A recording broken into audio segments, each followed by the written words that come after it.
प्रिय छात्र एवं छात्राओं, आप सभी का स्वागत है हमारे YouTube चैनल हिंदी प्रभात में। मैं राजकुमार यादव आप सभी का स्वागत करता हूं। आज हम लोग पढ़ेंगे बितान क्लास 12 से पहला लेसन सिल्वर वेडिंग, और इसका पहला क्वेश्चन है, यशोधर बाबू अपने बच्चों तथा पत्नी से क्या चाहते थे? क्या पैसा चाहते थे, सम्मान चाहते थे, परंपराओं का पालन चाहते थे या मुक्ति चाहते थे? तो इनमें से कौन सा सवाल सही होगा?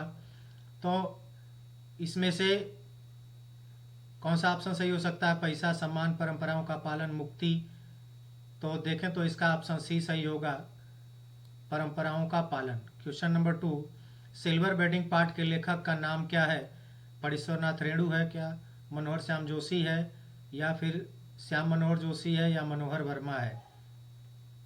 तो इसका नाम क्या हो सकता है लेखक का? तो इसका बी ऑप्शन सही होगा, Manohar Shyam Joshi. Question number 3, silver wedding कहानी के कथानायक का क्या नाम क्या है? कथानायक मतलब कहानी का जो नायक है, मुख्य पात्र है, उसका क्या नाम है? क्या यशोधर बाबू हैं, या भूषण है, किशनदा है, चड्ढा है, कौन है? तो सिल्वर वेडिंग कहानी के कथानायक का नाम यशोधर बाबू है। क्वेश्चन नंबर 4, यशोधर बाबू किसको अपना आदर्श मानते थे? भूषण को, किशनदा को, अपनी पत्नी को, अपने साले को, किसको मानते थे?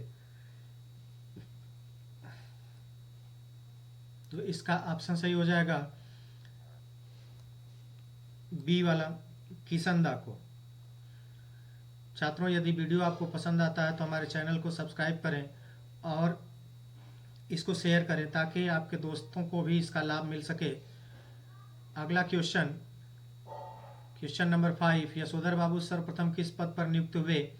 बाय सर्विस में क्लर्क पर पद पर, या सहायक क्लर्क, या सेक्शन ऑफिसर? किस पद पर नियुक्त हुए? तो इसका ऑप्शन नंबर ए सही हो जाएगा, बाय सर्विस। यशोधर बाबू सर्वप्रथम बाय सर्विस पर नियुक्त किए गए। क्वेश्चन नंबर 6, यशोधर का पूरा नाम है, क्या नाम है? यशोधर पंत, एडी पंत, वाईडी पंत, ओडी पंत, क्या नाम है? तो नाम तो उनका वाईडी पंत भी है, लेकिन यह शॉर्ट फॉर्म है, इसलिए क्या सही हो जाएगा इसका? यशोधर पंत। ऑप्शन ए सही हो जाएगा। क्वेश्चन नंबर 7, यशोधर बाबू के विवाह की कौन सी वर्षगांठ मनाई गई? 20वीं, 30वीं, 25वीं, 40वीं, कौन सी 20वीं मनाई गई, या 30वीं, या 25वीं, या 40वीं? तो सिल्वर वेडिंग है, तो सिल्वर जो है वो जुबली 25 वर्षों पे मनाई जाती है, तो उनका 25वां जन्मदिन था। सिल्वर सॉरी 25वीं सालगिरह थी।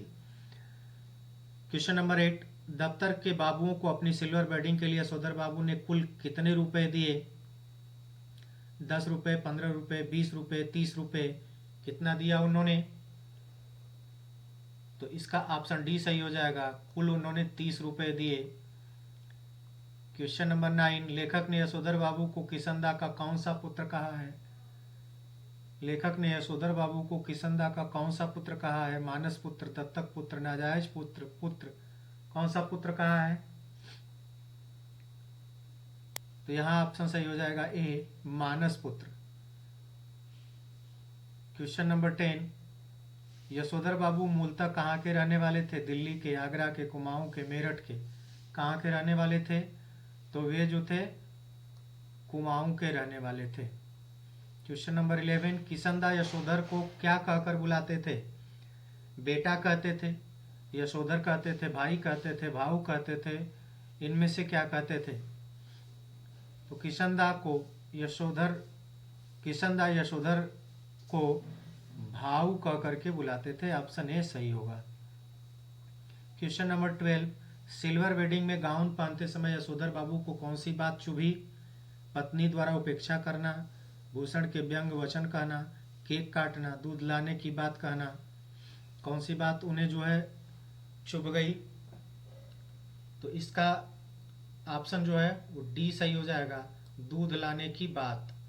दूध लाने की बात उन्हें जो है वह चुभ गई। क्वेश्चन नंबर 13, जब सब्जी लेकर यशोधर बाबू घर पहुंचे तो उनकी दशा कैसी थी?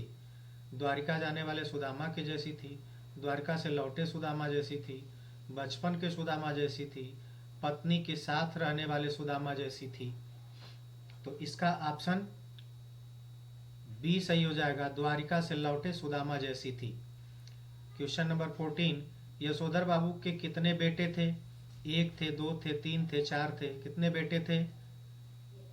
तो यशोधर बाबू के 3 बेटे थे। क्वेश्चन नंबर 15, यशोधर बाबू किस प्रकार के जीवन के पक्षधर थे? तो क्या बनावटी थे, धार्मिक थे, मौज मस्ती करने वाले थे, सादगीपूर्ण थे, किस प्रकार के थे? तो यशोधर बाबू जो है वह सादगीपूर्ण जीवन के पक्षधर थे। छात्रों, यदि आप लोगों को ये वीडियो समझ में आ रहा है, आपके लिए हेल्पफुल है तो ठीक है, और यदि इसमें आपको कुछ सुधार करना चाहते हैं या किसी अदर टॉपिक पे आप यदि चाहते हैं कि वीडियो आपको दी जाए जो आपके लिए हेल्पफुल हो, तो आप जो है कमेंट बॉक्स में कमेंट कर सकते हैं। अगला देखते हैं क्वेश्चन नंबर 16, यशोधर बाबू जुड़े हुए हैं आधुनिकता से, पुरानी परंपराओं से, विलायती जीवन से, सरकारी कार्यालय से, किससे? क्या आधुनिकता से जुड़े हैं या पुरानी परंपरा से, विलायती जीवन से, सरकारी कार्यालय से, किससे जुड़े हुए हैं? तो इसका question number option number B सही हो जाएगा, पुरानी परंपराओं से। अब क्वेश्चन नंबर 17, यशोधर बाबू की पत्नी किसका साथ देती हैं? पति का, आधुनिकता का, अपने बच्चों का, मौज मस्ती का। किसका साथ देती हैं? तो पति का साथ तो देती नहीं है, आधुनिकता वह अपनाती हैं, साथ नहीं देना उसको अपनाती हैं वो। और इसका जो है सी ऑप्शन, वह साथ देती हैं तो अपने बच्चों का। क्वेश्चन नंबर 18, यशोधर बाबू के बड़े लड़के को कितने रुपए मासिक की नौकरी मिलती है? बहुत ही आसान क्वेश्चन है। क्या 1800 रुपये, 1600 रुपये, 1500 रुपये, 1400 रुपये? कितने रुपए मासिक की नौकरी उससे मिलती है? तो ऑप्शन नंबर सी सही होगा, 1500 रुपये मासिक। और यही उन यशोधर बाबू को समहाउ इम्प्रॉपर लगती है, इस नौकरी में उन्हें कुछ खोट नजर आती है। यदि आपको ये लगता है कि क्वेश्चन का आंसर बताते समय कुछ और एक्सप्लेनेशन किया जाए तो आप हमें कमेंट करके बता देंगे। क्वेश्चन नंबर 19, यशोधर बाबू का अपने बच्चों के प्रति कैसा व्यवहार था? क्या स्नेहपूर्ण था, ईर्ष्यापूर्ण था, घृणापूर्ण था? ईर्ष्या में यहाँ पर ये रेफ वाला र रहेगा। स्नेहपूर्ण था, ईर्ष्यापूर्ण, घृणापूर्ण, अलगाव भरा, किस प्रकार का था? तो यशोधर बाबू का अपने बच्चों के प्रति व्यवहार जो था वो अलगाव भरा था। क्वेश्चन नंबर 20, यशोधर बाबू के क्वार्टर में कितने कमरे थे? 2 थे, 3 थे, 4 थे, 1 थे? तो इसका आंसर सही हो जाएगा ऑप्शन ए, 2 कमरे थे। क्वेश्चन नंबर 21, सिल्वर वेडिंग पर भूषण ने अपने पिता को क्या उपहार दिया? घड़ी दी क्या उसने? पैंट दिया, पैंट और कमीज दी, या ऊनी ड्रेसिंग गाउन दिया? तो आसान सा इसका आंसर है, इसका ऑप्शन डी सही होगा, ऊनी ड्रेसिंग गाउन उसने दिया। अब यहां से शुरू होता है लेसन नंबर 2, बितान का ही। लेखक का दादा जल्दी कोल्हू क्यों चलाता था? लेखक का दादा जो है वो जल्दी कोल्हू क्यों चलाता था? इसलिए कि जल्दी काम खत्म करके वह दूसरा काम शुरू कर दे, या फिर अधिक पैसे के लिए, अपनी आवारागर्दी के लिए, या फिर आराम करने के लिए। किस लिए करता था? तो इसलिए करता था कि अधिक पैसे मिलेंगे, ऑप्शन बी सही होगा। इस लेसन से क्वेश्चन नंबर 2, लेखक की कक्षा के मॉनिटर का नाम क्या था? लेखक जो है उसके कक्षा का जो मॉनिटर था उसका क्या नाम था? बसंत पाटिल था, क्या चौहान पाटिल था, मनोहर पाटिल था, या राव पाटिल था? क्या नाम था उसका? तो यहाँ पर ऑप्शन ए सही हो जाएगा, बसंत पाटिल। क्वेश्चन नंबर 3, कहानी के शीर्षक जूझ का अर्थ है। जूझ का क्या अर्थ होता है? क्या संघर्ष, चालाकी, मेहनत, कठिनाई क्या होता है? तो इसका ऑप्शन ए सही हो जाएगा, संघर्ष। दोस्तों थोड़ा सा वीडियो फास्ट है, हम ये चाह रहे हैं कि कम से कम समय में आपको ये रिवीजन करने के लिए अधिक से अधिक मिल जाए, इसलिए थोड़ी जल्दी जल्दी बता दिया जा रहा है। तो आप चाहें तो अपनी सुविधा अनुसार इसकी स्पीड को कम करके और अधिक करके देख सकते हैं। तो क्वेश्चन नंबर 4, जूझ पाठ के रचयिता का क्या नाम है? क्या फणीश्वर नाथ रेणु है, आनंद यादव है, धर्मवीर भारती है, मनोहर श्याम जोशी है, क्या है? तो इसका ऑप्शन नंबर बी सही हो जाएगा, आनंद यादव। क्वेश्चन नंबर 5, जूझ उपन्यास मूलतः किस भाषा में रचा गया है या लिखा गया है? तो जूझ उपन्यास क्या मराठी में है, गुजराती में है, अवधी में है, ब्रज में है? तो इसका ऑप्शन नंबर ए सही हो जाएगा, मराठी में है। क्वेश्चन नंबर 6, जूझ के कथानायक का क्या नाम बताया गया है? इस कहानी का जो प्रमुख पात्र है वह कौन है? क्या आनंदा है, दत्ताजी राव है, मोहन आनंद है, कमल आनंद है, कौन है? तो इसका आंसर हो जाएगा ए, आनंदा। क्वेश्चन नंबर 7, पाठशाला जाने की बात लेखक ने सबसे पहले किससे की थी? दादा से, माँ से, दत्ताजी राव से या सौंदलगेकर से? किससे की थी उसने? तो सबसे पहले लेखक ने माँ से बात की थी स्कूल जाने के लिए। क्वेश्चन नंबर 8, पढ़ाई के लिए लेखक अपनी माँ के साथ किसके पास गया सिफारिश करने के लिए कि उसे उसके दादा जो हैं वो पढ़ने के लिए भेजें? तो क्या दत्ताजी राव के पास गया या दादा के पास, सौंदलगेकर के पास? इनमें से कोई नहीं। किसके पास गया? तो इसका ऑप्शन जो है ए सही होगा, दत्ताजी राव के पास। क्वेश्चन नंबर 9, सौंदलगेकर किस विषय के अध्यापक थे? अंग्रेजी के, गणित के, मराठी के, संस्कृत के? किस विषय के लिए अध्यापक थे? तो वे मराठी के अध्यापक थे। क्वेश्चन नंबर 10, लेखक की मां के अनुसार उसका पति दिन भर किसके पास रहता था? बालाबाई, रखमाबाई, लखमाबाई, मुन्नीबाई, किसके पास रहता था? तो क्वेश्चन नंबर 10 का ऑप्शन आंसर क्या होगा, सेलेक्ट करें। तो क्वेश्चन नंबर 10 का आंसर हो जाएगा बी वाला, रखमाबाई। क्वेश्चन नंबर 11, खेत का कौन सा काम समाप्त होने के बाद लेखक ने माँ से पढ़ाई की बात की?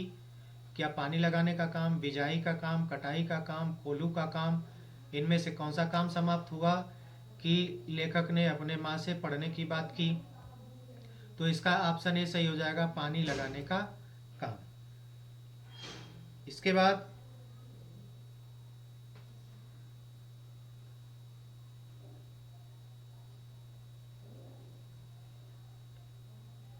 बाद लेखक पढ़ना क्यों चाहता है? तो इसका क्या ज्ञान के लिए, नौकरी के लिए, विद्वान बनने के लिए, कवि बनने के लिए? तो इसका हम देखते हैं, तो ऑप्शन नंबर बी सही हो जाएगा, नौकरी के लिए। लेखक की मां के अनुसार पढ़ाई की बात करने पर लेखक का पिता कैसे गुर्राता है? कुत्ते की तरह, शेर की तरह, जंगली सुअर के समान, चीते के समान? किस प्रकार से वह गुर्राता है? तो इसका ऑप्शन नंबर सी सही हो जाएगा, जंगली सुअर के समान।